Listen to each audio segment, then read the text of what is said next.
নমস্কার বন্ধুরা, আমাদের চ্যানেলে আপনাদেরকে স্বাগত জানাই।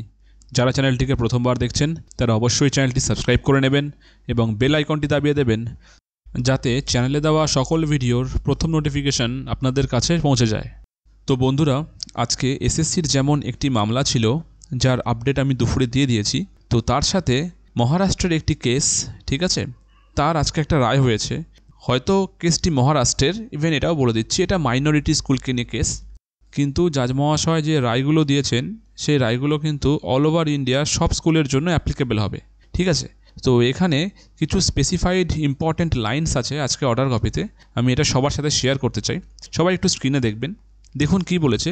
We invoke our powers under article 142 of the Constitution of India and direct that those teachers who have less than 5 years service left as on date may continue in service till they can attain the age of superannuation without qualifying the TET।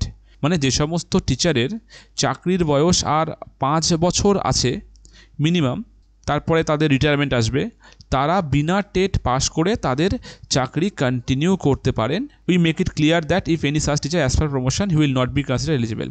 যেহেতু তার TET নেই, অতএব সে যদি প্রমোশনের জন্য apply করে বা aspire হয়, তাকে প্রমোশন দেওয়া যাবে না, সে খালি কাজটা করতে পারবে, ঠিক আছে। এবার আসল জিনিস আর একটু দেখবেন কি বলেছে। Insofar as in service teacher recruited prior to enactment of the RTE act and having more than 5 years to retire on superannuation are concerned, they shall be under an obligation to qualify TET within 2 years from the date in order to continue the service। যে সমস্ত teacher চাকরি করছেন এবং যাদের রিটায়ারের age এখনও 5 বছরের বেশি আছে, তাদের অবশ্যই এই অর্ডারের পর 2 বছরের মধ্যে টেট কোয়ালিফাই করতে হচ্ছে। যদি এমন কোনো টিচার থাকে যে এই অর্ডারের পর 2 বছরের মধ্যে টেট কোয়ালিফাই না করতে পারেন, তাহলে তার কিন্তু চাকরি চলে যাবে।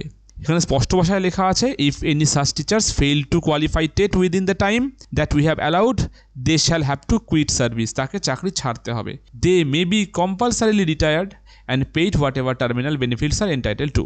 তাদেরকে কম্পালসারি রিটায়ারমেন্ট দেওয়া হবে আর তার যা প্রাপ্য তাকে তা দিয়ে দেওয়া হবে। তার মানে ব্যাপারটা এরকম দাঁড়াচ্ছে, চাকরি কন্টিনিউ রাখতে হলে 5 বছরের বেশি যদি আপনার এখনও সার্ভিস থাকে, তাহলে এই অর্ডার বের হওয়া মানে আজকের পর থেকে 2 বছরের মধ্যে আপনাকে টেট কোয়ালিফাই করতে হচ্ছে, না হলে কিন্তু চাকরিটা থাকছে না। এটা সুপ্রিম কোর্টের অর্ডার, ঠিক আছে।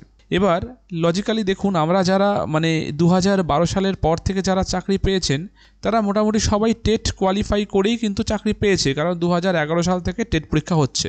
তাহলে 2011-র আগে 2009 সালের আগে যারা চাকরি পেয়েছেন, তাদের কিন্তু টেট কোয়ালিফাই করতে হবে। তারা যদি টেট কোয়ালিফাই না করতে পারেন আজকের পর থেকে 2 বছরের মধ্যে, অবশ্যই কন্ডিশন অ্যাপ্লাই যে সরকার যদি মানে টেট পরীক্ষা নেয়, তাহলে টেট যদি কোয়ালিফাই করতে না পারেন, তাহলে কিন্তু সুপ্রিম কোর্টের এই অর্ডার ওয়াইজ তাদের চাকরিটা ক্যান্সেল হয়ে যাবে, অথবা বলতে পারেন তাদেরকে ফোর্সফুলি রিটায়ার করা হবে। তো আজকে খবরটি এই পর্যন্তই। ধন্যবাদ।